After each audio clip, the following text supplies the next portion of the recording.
नेत्रे वराहवदना पातु कर्णौ तथाञ्जनी घ्राणं मे रुन्धिनी पातु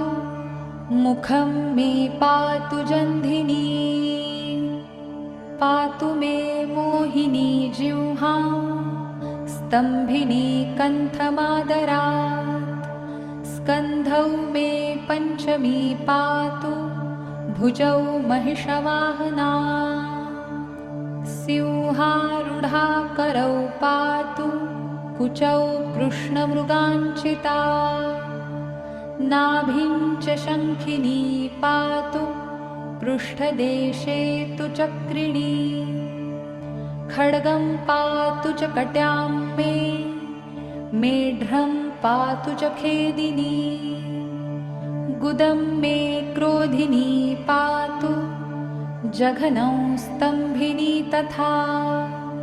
चण्डोच्चण्डश्चोरुयुगं जानुनी शत्रुमर्दिनी जङ्घाद्वयं भद्रकाली महाकाली च गुल्फयो पादाद्यङ्गुलिपर्यन्तं पातु चोन्मत्तभैरवी।